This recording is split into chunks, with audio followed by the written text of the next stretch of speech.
ya Waafrika Mashariki walio katika eneo hilo.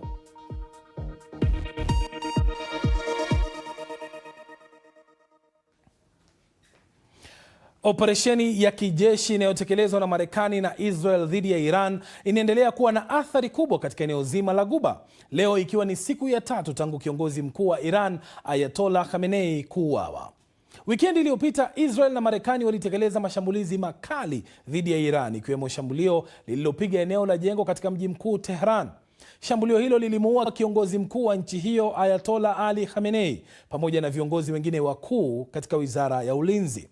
Shirika la Msalaba Mwekundu nchini Iran linasema kwamba zaidi ya watu 550 wameuawa katika mashambulizi yaliyotekelezwa katika miji 130 nchini Iran. Akizungumza katika ikulu ya White House jioni hii, Rais Trump amesema kwamba vita dhidi ya Iran vimelenga kumaliza uwezo wa kinyuklia wa Iran, kusambaratisha jeshi la majini la nchi hiyo na kuzuia kabisa nchi hiyo kuwa na uwezo wa kumiliki silaha za nyuklia. Vile vile Trump amesema kwamba Marekani itazuia uwezo wa Iran kujihami, kufadhili na kuunga mkono makundi ya wapiganaji na ya kigaidi. Pia ameongeza kwamba Marekani iko tayari kupigana kwa muda mrefu. Tayari tuko mbele kwa makadirio yetu ya muda kuhusiana na mipango yetu, ila haijalishi ni muda gani, ni sawa kabisa. Lolote litakalokuwa, tuna haki tangu mwanzoni. Tumebashiri kwamba huenda ikachukua wiki 4 au 5 hivi, lakini tuna uwezo wa kustahimili kwa muda mrefu zaidi. Tutaifanya kwa vyovyote. Kuna mtu alisema leo kwamba rais anataka hili lifanyike haraka sana na baada ya hapo atachoka. Mimi sichoki kamwe. Iran nayo imetekeleza mashambulizi ya kulipiza kisasi katika baadhi ya mataifa jirani ambao ni wenyeji wa kambi za jeshi la Marekani. Mashambulizi yametekelezwa Qatar, Falme za Kiarabu UAE, Bahrain, Kuwait na Saudi Arabia. Ufalme wa Saudia umesitisha baadhi ya operesheni katika mojawapo ya viwanda vikubwa kabisa vya kusafisha mafuta, Ras Tanura, baada ya Iran kuishambulia. Vilevile moshi mkubwa umefuka kutoka kwa jumba ambalo ubalozi wa Marekani upo nchini Kuwait. Jeshi la Marekani limesema kwamba ndege zake 3 za kivita ambazo zilipata ajali nchini Kuwait ziliangushwa kimakosa na jeshi la nchi hiyo. Wanajeshi 6 waliokuwa kwenye ndege hizo za kivita aina ya F-15 Strike Eagles waliondoka salama kabla ya ndege hizo kuanguka na wameokolewa. Picha za video ambazo zimethibitishwa na BBC zinaonyesha jinsi ndege moja ya kijeshi ilivyoanguka chini. Nchini Lebanon, wizara ya afya imesema kwamba mashambulizi ya Israel huko Beirut na kusini mwa Lebanon yamewaua watu 30 huku watu wengine 150 wakijeruhiwa. Msururu wa milipuko imesikika katika eneo la katikati mjini Beirut. Haya yanajiri baada ya kundi la kishia kutoka nchini humo Hezbollah ambalo linaungwa mkono na Iran kurusha makombora upande wa Israel. Mwandishi wetu Joe Inwood sasa ana maelezo zaidi katika taarifa ifuatayo inayowasilishwa na Yusuf Mazimo. Marekani na Israel wameendelea kushambulia maeneo mbalimbali nchini Irani kwa siku ya 3 mfululizo. Wameachia video hii, lakini vita si jambo linaloweza kuwa sahihi kila wakati wala haliwezi kudhibitiwa kikamilifu. Mgogoro huu umeenea kwa kasi na unageuka kwa vita vya kikanda. Kundi la Lebanon la Hezbollah ambao ni miongoni mwa washirika wa Iran katika eneo hilo lilirusha makombora na ndege zisizo na rubani dhidi ya Israeli na ilijibu kwa mashambulizi makubwa ya anga. Asubuhi nzima moshi ulionekana ukifuka juu ya Beirut, mji ambao wakati mwingine huitwa lulu ya Mashariki ya Kati. Raia wa Lebanon wakiwa wamechoshwa na miaka mingi ya vita walijihifadhi katika sehemu salama katika ufuo wa bahari. Hatujalala, hatujui twende wapi. Kumetulia, hakuna anayefahamu chochote, hakuna anayefahamu hata tunapokwenda ni balaa hizi. Tumechoshwa na vita, tunataka tu usalama. Lakini kwa sasa hilo linaonekana kuwa jambo la mbali. Mashambulizi ya kulipiza kisasi ya Irani yanaendelea katika eneo zima. Idadi ya vifo nchini Israeli inaongezeka pia. Katika mji wa Beit Shemesh, watu 9 waliuawa na kombora moja pekee. Nchini Saudi Arabia, ndege isiyo na rubani ilishambulia kiwanda cha kusafisha mafuta. Irani inalenga majirani zake na uchumi wao unaotegemea mafuta katika maeneo ambayo yanaumiza zaidi. Wamo kwenye maeneo yanayolengwa na Iran kwa sababu ya kambi za kijeshi za Marekani ambazo wanazihifadhi. Kambi hizo pia zimeshambuliwa. Kifo kingine cha raia wa Marekani kimetangazwa hivi punde na kufanya jumla vifo kufikia 4. Kama taifa moja, tunaomboleza mashujaa wa kweli wa Marekani ambao wamejitoa sana kwa ajili ya taifa letu, hata wakati tukiendelea na jukumu ambalo limewagharimu maisha yao. Tunawaombea majeruhi wapone kikamilifu, na tunatuma salamu za upendo wetu mkubwa na shukrani za milele kwa familia za waliopoteza wapendo wao, na kwa masikitiko, huenda kutakuwa na wengine zaidi. Kabla ya haya yote kumalizika, ni uhalisia wa hali ya sasa.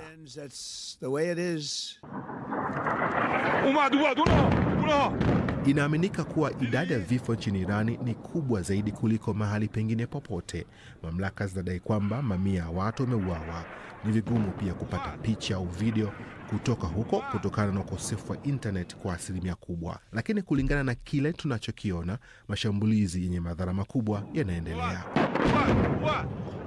Kuna ripoti zinasema kwamba mitaa ipo tupu na watu wanaondoka ndani ya mji mkuu. Wanahofia kuwa vita hivi havitamalizika hivi karibuni. Mzozo huo una athari kubwa katika mlango wa bahari wa Hormuz, ambapo asilimia 20 ya mafuta na gesi inayotumika duniani inapitishwa kwa meli. Siku ya Jumapili, meli 3 za kubeba mizigo zilishambuliwa, huku bei ya mafuta ikipanda, kukiwa na hofu kwamba bei za bidhaa huenda pia zikaanza kupanda. Sasa ili kuelewa zaidi, tuungane na mchambuzi Ibrahim Rabi, anajiunga nasi mubashara kutoka Muscat, Omani. Tuanze kwanza na mahali ulipo, hali ikoje hapo Oman?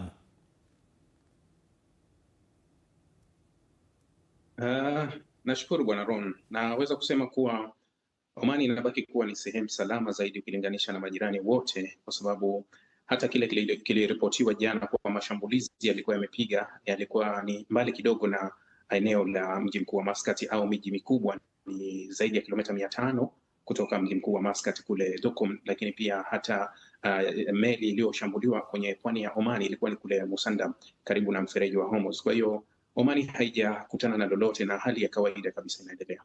Na mahali ni tofauti kabisa katika mataifa mengine ya Guba kama Saudia, Dubai, Kuwait, na watu wanajiuliza kwa nini Iran inalenga mataifa haya jirani badala ya kuigonga Marekani moja kwa moja? Nadhani walishajibu mara nyingi hili swali wa Iran wenyewe kuwa Marekani bado ni mbali sana kuifikia.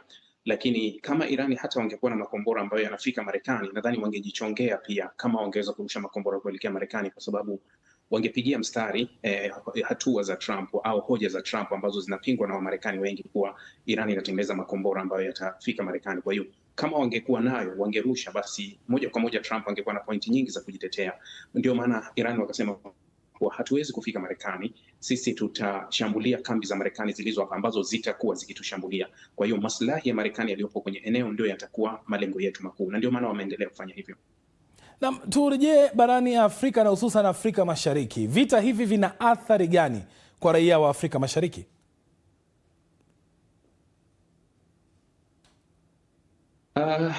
Ukitazama Afrika Mashariki itaathirika kwa sababu unafahamu kuwa mfereji wa Hormuz ambao unapitisha 20% ya mafuta, yani pipa karibu milioni 20 zinapita pale, lakini LNG kwa kiwango kikubwa inapita pale.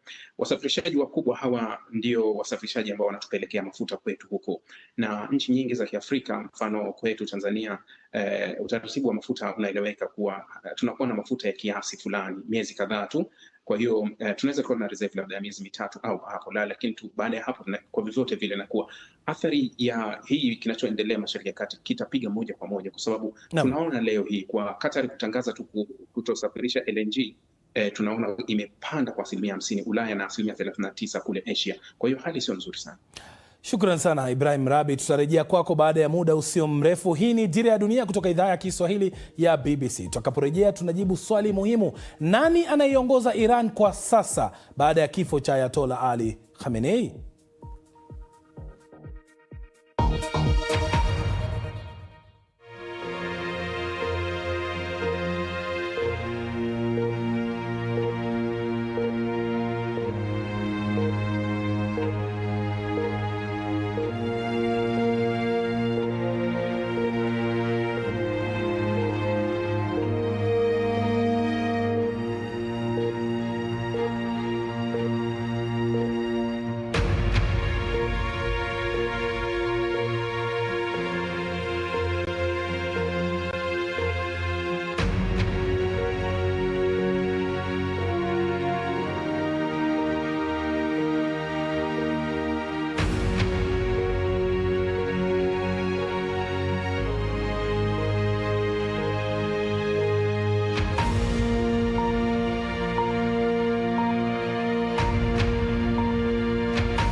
Karibu tena, hii ni Dira ya Dunia kutoka idhaa ya Kiswahili ya BBC. Mimi ni Roncliffe Odit. Ayatollah Ali Khamenei, kiongozi mkuu wa Iran tangu mwaka 1989, ni mmoja wa wakuu wa nchi waliohudumu kwa muda mrefu zaidi duniani. Alikuwa kiongozi mkuu wa pili tu nchini Iran tangu mapinduzi ya Kiislamu ya mwaka 1979. Taswira yake ilitawala kila eneo la umma kwa zaidi ya miaka 30. Nje ya taifa la Iran, alihubiri kuiangamiza Marekani katika maisha yake yote. Hata hivyo, kwa muda wake wote madarakani alijiepusha na mabishano ya moja kwa moja na Marekani. Lakini mwelekeo wa siku za usoni wa Iran sasa uko mashakani, kama anavyoarifu Leila Mohamed. Ayatollah Khamenei alikuwa na mamlaka ya mwisho juu ya kila kitu nchini Iran, mtu mwenye nguvu zaidi nchini humo ambaye alijiona kama mwakilishi wa Mungu duniani. Aliingia madarakani mnamo mwaka 1989 baada ya kifo cha Ayatollah Khamenei ambaye alianzisha Jamhuri ya Kiislamu miaka 10 awali na kuwa kiongozi wa kisiasa na kidini wa maisha yote. Huku Ali Khamenei akisemekana kuwa chaguo lake alilopendelea zaidi na aliendeleza uadui wa Iran dhidi ya mataifa ya Magharibi. Alilelewa katika mji mtakatifu wa Mashhad na kuwa shekhe akiwa na umri mdogo, lakini hakuwa na ushawishi mkubwa, na alipokuwa kiongozi mkuu ilibidi aujenge msingi wake wa mamlaka. Alifanya hivyo kwa kujiweka sawa na kikosi cha kijeshi chenye msimamo mkali cha Iran, Jeshi la Mapinduzi. Mnamo mwaka 1997, wakati mhubiri mwenye msimamo wa wastani Mohammad Khatami alipochaguliwa kuwa rais, Ayatollah Khamenei alitumia mamlaka yake kuzuia majaribio yake kufanya mageuzi ya kimfumo. Ni yeye, sio rais, ambaye angeamua hatma ya taifa hilo. Mnamo mwaka 2009 iliibuka changamoto kuu ya kwanza kuikabili serikali yake: maandamano makubwa ya kupinga uchaguzi wa urais ambao raia wengi walilalamikia kuwepo kwa udanganyifu na mfumo huo kumpendelea mgombea wa kihafidhina. Utawala ulitumia nguvu kushughulikia maandamano na kusababisha wasiwasi wa kimataifa. Kisha likaja tishio kubwa zaidi kwa Jamhuri ya Kiislamu, vuguvugu lililoongozwa na wanawake wakipinga moja ya nguzo za utawala, amri inayowalazimisha kuvaa hijabu. Ilichochewa na kifo cha mwanadada aliyekuwa chini ya ulinzi na kushuhudia ukandamizaji mkubwa. Ayatollah Khamenei alinyoshea kidole cha lawama mataifa ya kigeni, maadui wa zamani wa Iran, Marekani na bila shaka Israel, kama alivyokuwa akifanya siku zote. Mwishowe ilikuwa ni mpango wa nyuklia wa Iran ambao ulizua mgogoro mkubwa wa utawala wake. Mnamo mwaka 2015, Ayatollah Khamenei aliidhinisha makubaliano ambayo yangezuia shughuli za nyuklia za serikali ili kukwamisha jitihada za kuondolewa kwa vikwazo. Katika miaka hiyo tangu mkataba huo kutiwa saini, uchokozi wa Iran uliongezeka tu. Lakini Donald Trump alijiondoa katika makubaliano hayo mnamo mwaka 2018 katika kipindi cha awamu ya kwanza ya utawala wake. Na mwaka uliofuata Iran ilianza kukiuka ahadi zake chini ya makubaliano na kuongeza uzalishaji wake urani kwa kiwango cha kuzalisha silaha, ingawa shirika la kimataifa la nyuklia limesema halina ushahidi kuwa Iran ina mchakato wa kutengeneza silaha hizo. Kwa upande wa Iran, ilidai kutaka mpango huo kwa madhumuni ya kiraia, wala sio kutengeneza bomu. Chini ya uongozi wa Ayatollah Khamenei, Iran ilifadhili mtandao wa vikosi vinavyomiliki silaha vikiongozwa na Hezbollah nchini Lebanon kwa maana ya kuzuia shambulio lolote la Israel. Lakini kile Iran inachokiita mhimili wa upinzani ulidhoofishwa sana baada ya shambulio la Hamas la mwaka 2023 dhidi ya Israel na kuiacha Iran hatarini zaidi. Hadi mwisho, Ayatollah Khamenei aliendelea kuwa na ujasiri, mtetezi mwenye msimamo mkali wa Jamhuri ya Kiislamu aliyebeba jukumu kubwa kwa Wairani wengi ambao walitaka aina tofauti ya utawala. Kifo chake kitakuwa na matokeo makubwa sio tu nchini Iran, bali karibu eneo zima la Mashariki ya Kati. Nani atachukua madaraka baada ya Ayatollah Ali Khamenei? Ibrahim Rabi bado yupo nasi kutoka Oman. Acha nikurushie swali hilo Rabi, nani anaweza kuiongoza Iran kwa sasa? Mfumo wake ukoje wa uongozi?